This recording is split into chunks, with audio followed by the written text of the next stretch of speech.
जय श्री कृष्णा। कैसे हैं आप लोग फ्रेंड्स? आज हम चर्चा करने वाले हैं सूर्य देव के बारे में, क्योंकि पिछला जो मैंने सूर्य संबंधी वीडियो बनाया था उसमें मैंने आपको बताया था 4 जुलाई को सूर्य देव अपना नक्षत्र परिवर्तन करने जा रहे हैं। नक्षत्र परिवर्तन करके ये बेहद शानदार योग निर्मित करने जा रहे हैं। आपके धन भाव में बैठे हुए तो आपके लिए परम विशेष हो जाते हैं सूर्यदेव महाराज। अब देखिए, अभी पिछला समय जो बीता है उसमें ये आर्द्रा नक्षत्र से गोचर कर रहे थे। धन भाव में तो बैठे थे लेकिन आर्द्रा नक्षत्र से गोचर कर रहे थे। आर्द्रा नक्षत्र जिसके कि स्वामी राहुदेव महाराज हैं। राहु और सूर्य की बाउंडिंग जो है बिल्कुल भी अच्छी नहीं मानी जाती। आपस में शत्रु ग्रह हैं और एक दूसरे के साथ ही ग्रहण योग का निर्माण करते हैं। हर चीज़ में विषमता उत्पन्न करने का कार्य करते हैं। चीज़ें जो हैं आपकी प्रतिबंधित हो जाती हैं, ब्लॉक हो जाती हैं। मतलब आपके पास गाड़ी होगी तो गाड़ी में भी किसी न किसी प्रकार का स्क्रैच लगा रहेगा, शीशा टूटा रहेगा, किसी न किसी प्रकार की बाधा उसमें उत्पन्न रहेगी। घर होगा, घर आप चाहे जितना भी प्रयास करें कहीं ना कहीं से थोड़ा सा टूटा फूटा क्षतिग्रस्त रहेगा। ये सूर्य और राहु के प्रभाव होते हैं। जब भी ये अगर बर्थ चार्ट में बन जाए तो व्यक्ति को तरह तरह से परेशान करने का कार्य करते हैं, क्योंकि राहु का कार्य ही है आपकी परेशानियों में डालना। और सूर्य जब राहु के, जैसे कि हम ब्रह्मांड में देखते हैं, सूर्य सदैव राहु के अधीन हो जाते हैं, क्योंकि ये हालांकि माने तो क्रूर ग्रह जाते हैं, लेकिन फिर भी क्या है कि सृष्टि का ऐसा विधान है कि एक के ऊपर दूसरा, दूसरे के ऊपर तीसरा, इस तरीके से सूर्य के ऊपर राहु इस समय शासन करते हुए दिखाई दे रहे थे। अब जब सूर्य अपना राशि परिवर्तन करेंगे तो ये राशि परिवर्तन करके चले जाएंगे पुनर्वसु नक्षत्र में। पुनर्वसु नक्षत्र जिसका कि स्वामित्व तो सूर्यदेव गुरुदेव के पास है। गुरुदेव सात्विक ग्रह है, अमृतमयी ग्रह हैं, आपको अमृत देने का कार्य करते हैं। जहाँ पर बैठते हैं, जहाँ पर दृष्टि डालते हैं और जहाँ से अपना संबंध बनाते हैं, सर्वत्र इनका अमृत दिखाई देता है। 50% बाधाएं तो ऐसी होती है जो आपको पता भी नहीं चलती और आपके ऊपर आए बिना ही उनका निवारण हो जाता है। वहीं देखिए, पुनर्वसु नक्षत्र के 4 चरण भी होते हैं। प्रथम चरण की अगर चर्चा करें तो ये मेष नवांश के अंतर्गत आता है। मेष जिसके कि स्वामी मंगल देव होते हैं। मंगल सूर्य की भी बॉन्डिंग बहुत अच्छी है। मंगल इस समय पर 16 गुना प्रभाव, क्योंकि केतु जिस भी ग्रह के प्रभाव में लेते हैं उसके प्रभाव में 16 गुना वृद्धि कर देते हैं। 16 गुना मंगल के प्रभाव बढ़े हुए हैं। बहुत अनियंत्रित ऊर्जा इस समय पर है। इस समय सूर्यदेव आपको पराक्रम को इतना ज़्यादा बढ़ा देंगे, जो भी आपके अंदर जिद होगी, जुनून होगी, उससे संबंधित आपके पराक्रम इतने ज़्यादा बढ़ जाएंगे कि आप स्वयं अनुमान नहीं लगा पाएंगे कि आपके लिए कितना अच्छा होता चला जाएगा। क्योंकि जब व्यक्ति उद्यम करता है तो उद्यम का उसे लाभ अवश्य मिलता है। इस दौरान आपकी ऊर्जा इतनी बढ़ी रहेगी कि अगर 100 बार भी आपको हार मिले का सामना करना पड़े तो भी आप 101वीं बार भी आप दुगने उत्साह, दुगनी ऊर्जा के साथ खड़े होते हुए दिखाई देंगे। दूसरा नवांश जो है वो वृष का नवांश है, यानी शुक्र जिसके स्वामी होते हैं। आप देखिए, शुक्र और गुरु की दोनों, हालांकि एक दैत्य गुरु है, एक देव गुरु है, लेकिन दोनों आध्यात्म के कारक हैं, दोनों ज्ञान के कारक हैं। तो इस दौरान आपके शुभ शुभ स्थान में, भौतिक जगत में आपकी वृद्धि होती हुई दिखाई देगी। नीति नियम पर चल के आप उन चीज़ों को प्राप्त करने का प्रयास करेंगे जो चीज़ें आप चाहते हैं, यानी अपने जीवन में सुख सुविधा को बढ़ाना, लग्जरियस लाइफ को प्राप्त करना, ये सारी चीज़ें इस दौरान आप बढ़ाते हुए दिखाई देंगे। अब अगर चर्चा करें आगे हम तृतीय नवांश की, तो ये मिथुन का नवांश है। बुध देव यहाँ के स्वामी होते हैं। गुरु और बुध की जो है परस्पर शत्रु भाव से ये एक दूसरे के साथ कार्य करते हैं। अब इस दौरान क्या होगा कि अगर आपके किसी भी प्रकार से कोई समस्या आपके सामने आ जाती है तो आपके माइंड में ब्लॉकेज उत्पन्न हो जाएगी, यानी कि आप समस्या का निवारण सही से नहीं कर पाएंगे।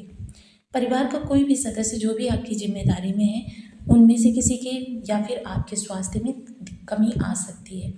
माइंड जो है इस समय पूर्ण ब्लॉकेज से भरा रहेगा कि कार्य क्षेत्र में भी आपके जगह जगह से थोड़ी सी विषमता उत्पन्न होगी। जिन कार्यों में आप पूर्ण दक्ष हैं उनमें भी थोड़ी छोटी छोटी त्रुटियां करते हुए नजर आएंगे।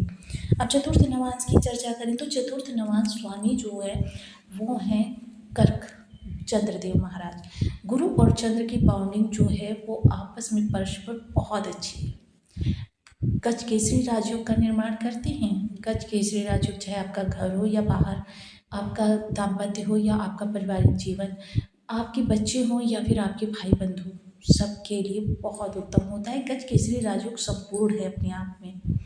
तो ऐसी स्थिति में सूर्य आपके लिए धन भाव से किस तरीके से प्रभाव देंगे, आप पहले तो जान लेते हैं कि इन लोगों को इसके 100% सटीक प्रभाव प्राप्त होने वाले हैं। देखिए, हमारे जो समय चक्र होता है, इस समय चक्र में हम पर किसी न किसी ग्रह की महादशा चल रही होती है, किसी न किसी ग्रह की प्रत्यंतर दशा चल रही होगी, किसी न किसी ग्रह की अंतर्दशा चल रही होगी, सूक्ष्म दशा, प्राण दशा, योगिनी दशा। योगिनी दशा हालांकि बहुत कम समय के लिए बनती है, लेकिन फिर भी दशा तो है। देखिए, जितनी भी ये दशाएं चलती हैं, इन दशाओं के समय काल में, देखिए मान लीजिए सूर्य की महादशा है और मंगल की अंतर्दशा, गुरु की प्रत्यंतर दशा, तो इस तरीके से भी चल रही होंगी, तो भी आपको इसके 100% सटीक प्रभाव प्राप्त होने वाले।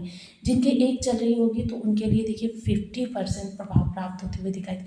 इसी तरीके से जिस तरीके से आपकी महादशा का समय काल होगा, तो अब आज हम इसी विषय में पूर्णतया चर्चा करने वाले हैं, भाव से आधार पर। तो बनी रहिए हमारे साथ इस वीडियो में, एंड तक आपको बहुत कुछ जानने के लिए मिलेगा। यदि आपकी लग्न में 2 नंबर बना हुआ है तो ये राशिफल आपके लिए। यदि कुंडली में कहीं भी चंद्रमा के साथ 2 नंबर बना हुआ है तो ये राशिफल आपके लिए। कुंडली ना होने की स्थिति में आप इसे नाम राशि से भी देख सकते हैं। यदि अभी तक आपने अपने इस चैनल को सब्सक्राइब नहीं किया है तो प्लीज़ सब्सक्राइब कर लीजिए, वीडियो को लाइक कर दीजिए, चैनल को शेयर कर दीजिए। इससे होगा क्या कि हमारे आने वाली हर वीडियो की नोटिफिकेशन मिल सकेगी आपको सबसे पहले। एक प्यार सा कमेंट करना बिल्कुल ना भूलें, कमेंट से हमें बहुत मोटिवेशन मिलता है, हौसला मिलता है और ये पता चलता है कि आप और क्या जानना चाहते हैं। तो देखिए, सूर्य और गुरु आपके धन भाव से गोचर कर रहे हैं। इस दौरान आपकी नेतृत्व क्षमता बहुत बढ़ी हुई होने वाली है। अगर आप नेतृत्व नहीं कर रहे हैं तो इस समय किसी नेतृत्व को प्राप्त करने के लिए प्रयासरत होने वाले हैं। आपकी वाणी में इस समय पर दबंग कि मतलब एकदम प्रभावशाली, कि हर व्यक्ति जो है आपकी वाणी सुनकर पत्थर की लकीर के तरीके से उस कार्य को करने लग जाए। बेशक आपसे बड़ा अधिकारी ही क्यों ना हो, लेकिन आपकी बात को सुनना इस समय उसकी मजबूरी जैसे हो जाएगी, कि मतलब वो आपको सुनेगा और आपकी बातों पर अमल भी करेगा, ध्यानपूर्वक सुनकर उनका मंथन भी करेगा। धन संचयन के लिए यह समय काल आपके लिए उत्तम है, क्योंकि मेष के नवांश में होंगे तब सफलता के लिए प्रयास करेंगे, वृष के नवांश में होंगे उस सफलता का प्रतिफल मिलेगा, बुध के नवांश में होंगे तब आप समझ नहीं पाएंगे कि उस सफलता के प्रभाव से उत्पन्न होने वाले धन को किस तरीके से आप कहाँ पर व्यय कर सकते हैं। जब कर्क नवांश चलेगा तब आपकी सामाजिक प्रतिष्ठा से लेकर आपके घर में सुख शांति समृद्धि सब आती हुई दिखाई देगी। इस दौरान आपके रिलेशन जो है आपके कुटुंबियों से काफ़ी अच्छे होते हुए देखे जाएंगे। कुटुंबी इस समय आपके जीवन में बार बार मतलब अपना प्रभाव समझाते हुए नजर आएंगे। तो यह समय काल भी आपके लिए बहुत उत्तम रहने वाला है। हालांकि इस दौरान अगर कोई आपकी पैतृक संपत्ति का कोई विवाद फंसा हुआ है तो उस पैतृक संपत्ति के लिए आपके विवाद जो है इस समय सुलझाने के लिए बहुत अच्छा समय काल है। सबसे पहले तो ये जान लीजिए कि ज्योतिष जो है वो किसी के भाग्य को नहीं बदलता है। ज्योतिष सिर्फ आपको सही दिशा दिखाता है। जिस तरीके से हमने बताया कि आपके परिवार में किसी के समस्या हो सकती है, तो समस्या किस प्रकार की हो सकती है, श्यानु तंत्र से संबंधित हो सकती है, नाड़ियों से संबंधित हो सकती है, चर्म रोग से संबंधित हो सकती है, आँखों से संबंधित हो सकती है, हृदय से संबंधित हो सकती है। तो इन चीज़ों के लिए आपको थोड़ा सा ध्यान रखना आवश्यक होगा। उसके अतिरिक्त देखिए, धन संचयन की ये बहुत प्रबल प्रभावशाली समय रहने वाला है।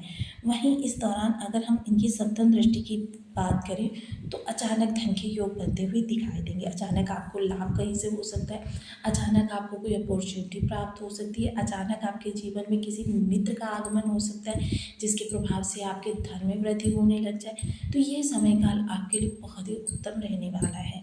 चर्चा करें अगर इस दौरान हम आपके जीवन साथी अगर कार्यरत हैं तो उनके भी इस समय पद प्रमोशन, वेतन वृद्धि, इंक्रीमेंट आदि के योग बन सकते हैं, और नहीं है तो भी उनको कहीं ना कहीं से धन लाभ अवश्य होगा। इस समय ससुराल पक्ष से रिलेशन जो है आपके बेहद अच्छे होने वाले हैं। साथ ही साथ क्या है, जो लोग गुप्त साधना में या फिर किसी भी प्रकार से इस दौरान एक चीज़ के लिए तो सतर्कता रखें, इस दौरान आपको किसी भी प्रकार की शल्य क्रिया से बचना है, क्योंकि मंगल इस समय 16 गुना अपने प्रभाव दे रहे हैं, और 16 गुना जब ये प्रभाव देंगे तो क्या है, मंगल जो है ब्लड लॉसेस का कारण बनते हैं। मंगल सदैव जो है खून, क्योंकि रक्त वर्ण है और रक्त के कारक है, तो खून में भाव उत्पन्न करते हैं। अब इसीलिए देखिए इनके उपाय के अंतर्गत जो लोग ब्लड डोनेट करते रहते हैं समय समय पर, उनको इनके बहुत अच्छे लाभ प्राप्त होते हैं। या फिर जो लोग देखिए बहुत ज़्यादा उद्यम करते हैं, उनके लिए बहुत अच्छे लाभ निकल कर आते हैं। इस समय आपके अधिकारी वर्ग की तरफ से आपको किसी भी प्रकार की विषमता फेस करनी पड़ रही थी, तो वो अब बिल्कुल समाप्त हो जाने वाली है। तो इसके लिए देखिए बहुत से लोगों के पास में सूर्य की स्थिति जो होगी विषम होगी। इसके लिए उनको करना क्या है, ओम घड़ी सूर्याय नमः इस बीज मंत्र का आप 1 माला 2 माला 5 माला 7 माला 11 माला का जब नियमित अपनी सुविधानुसार करना प्रारंभ करें। सफ़ेद आंकड़ा, देखिए आँख भी बोला जाता है, आंकड़ा भी बोला जाता है, इसको आप ले आइए घर में लगाइए। आप घर में भूमि नहीं है तो आप इसे गमले में भी लगा सकते हैं। नित्य प्रति जब सूर्य को अर्घ दें तो इससे बहने वाली मिट्टी को जो गीली हो जाती है, इस जल से बही मिट्टी गीली हो जाती है, उस गीली मिट्टी का तिलक मस्तक पर करें। ऐसा करने से जो आपके ऑरा के अंदर अगर किसी भी प्रकार से सूर्य की ऊर्जा खराब होगी तो वो धीरे धीरे सही होनी प्रारंभ हो जाएगी। साथ ही साथ देखिए अपने घर से दक्षिण दिशा में आप सफ़ेद आंकड़ा ढूंढ लीजिए और उसको शनिवार के दिन अभिमंत्रित करके आइए। अभिमंत्रित किस तरीके से किया जाता है, देखिए न्योता दिया जाता है, एक सिक्का ले लीजिए, कॉइन कितने का भी ले सकते हैं, जिस कंट्री में रहते हैं उस कंट्री का ले सकते हैं, अक्षत ले लीजिए, रोली ले लीजिए, मौली ले लीजिए, सुपारी ले लीजिए, एक लोटा जल ले लीजिए। इन सभी चीज़ों को ले जाइए और दक्षिण दिशा में, आपके घर से दक्षिण में होना चाहिए। इसको आप ये सारी चीज़ें समर्पित करें, मौली उसे बांध दें और उसे प्रार्थना करें कि मैं अपनी सूर्य की ऊर्जा को सही करने के लिए प्रातः आपको अपने घर लेकर जाऊँगा, कृपया आप अपना नाम गोत्र बताकर मेरे साथ चलकर मेरी उस ऊर्जा को सही करें। और लाकर इसे 1000 बार जप करके ओम घड़ी सूर्याय नमः का अभिमंत्रित कर लीजिए और धूप दीप नैवेद्य से पूजन कर